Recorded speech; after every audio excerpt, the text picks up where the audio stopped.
So what do you notice about these three currency pairs? Anyone?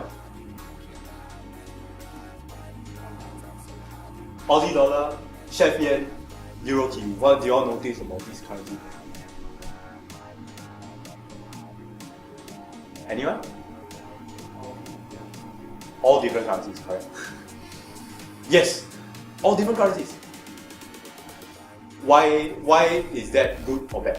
Or what do you think is the implications of having all different currencies?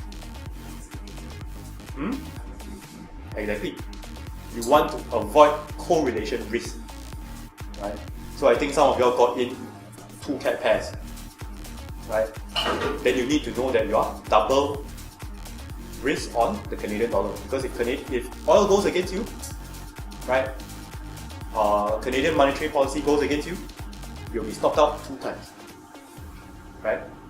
Okay. There are some cases where I think I've heard some of you all mention, oh, you have 5 trades. 2 of the trades were dollar. The news was dollar based, and then what happened was all stopped up. Why? There's no correlation risk, right? Okay. Some possible reasons will be, number 1, when the news is dollar, okay, when the news is dollar. So the scenario is this: 5 trades taken, 2 trades stopped up. 2 trades were USD based. All 5 trades or 4 trades were stopped up. Okay, but it was a USD news.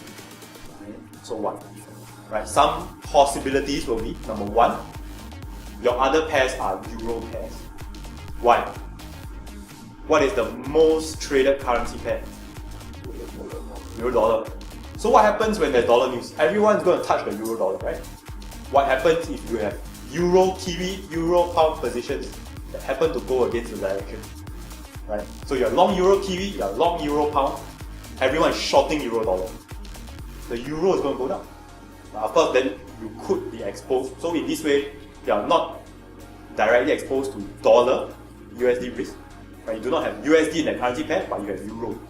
So that could be a source of risk. Alright, so for myself, I try as far as possible to keep all the currency pairs different. To the point where I started a Euro Kiwi, this is my first trade I add.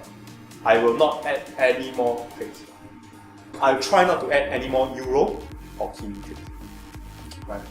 Then Chef Yen, okay, different. Okay. Chef still Euro side, like Switzerland side, but still different currency pairs. And then of course Aussie dollar, a dollar play.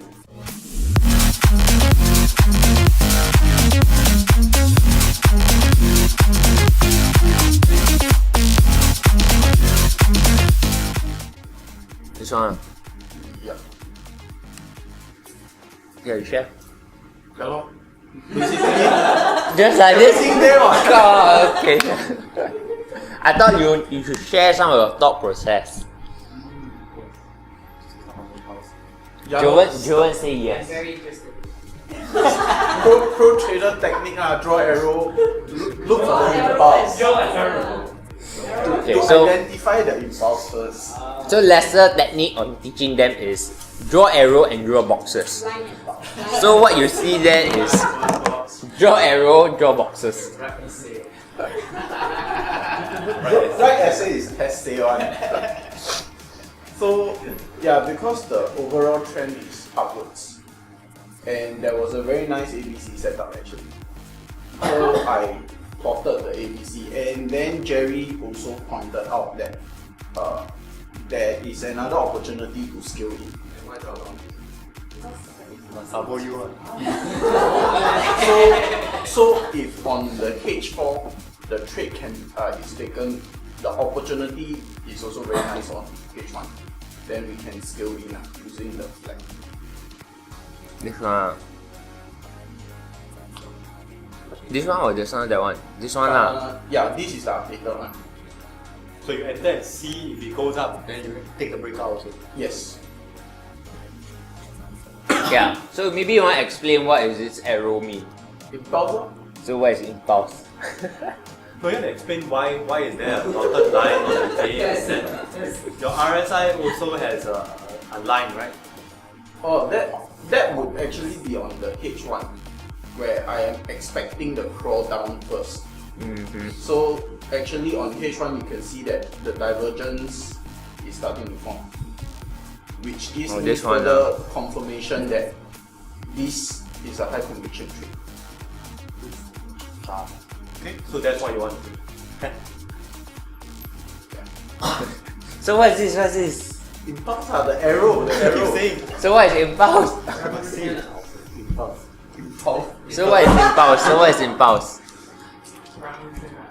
The primary direction of where price is moving up, and it has to. Who teach you that definition? In short time of Fast. span of time. Okay. My secretary explained for me. So what's the definition of impulse? Okay. Hello, I just say. No, just now he laughing. I repeat. Fast movement in a short span of time. Yeah lah. Then that is a clearer one. What? Okay. So this one here is impulse, and this one. Correction lah. So what is correction? Slow movement over longer period. Okay, Joel accept. Yeah, that's the definition that we share with them lah. Yeah, so it makes it clearer in terms of how you define a strong move, how you define a correction. Yeah, because this is one thing that a lot of traders actually doesn't put very good clear definition for themselves, is that a lot of traders say that, oh, primary trend is up, but then how do you define that the trend is really up? So they lack a lot of definition. So that's the part where we use impulse and correction, and we give very clear definition of what is an impulse, what is a correction into all our analysis. So that you realize that just now Lester share with you guys on Euro TV. In fact, if everyone look at Euro TV at this perspective, we should all come up with the same kind of bias, same kind of directional bias.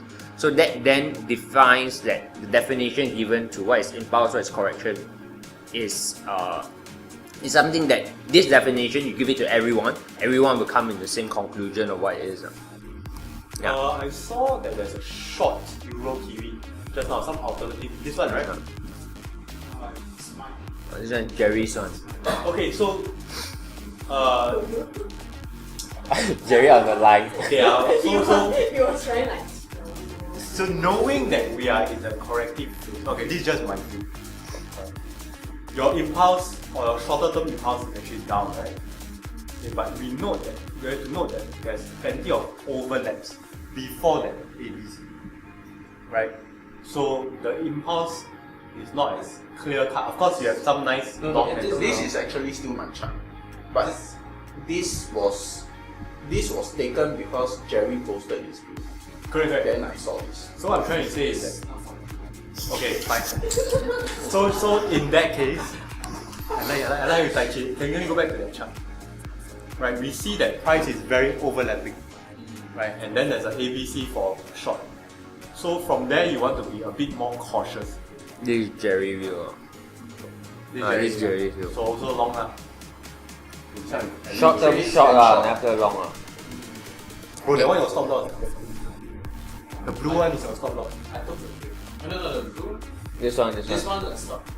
Okay, so what are your views of putting the stop loss there as compared to above wave B?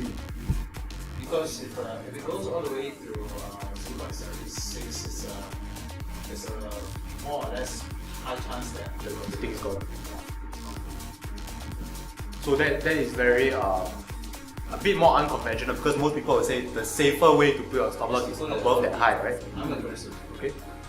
So as long as you know, I mean, you need to know lah when you place your stops what kind of view you're having, right?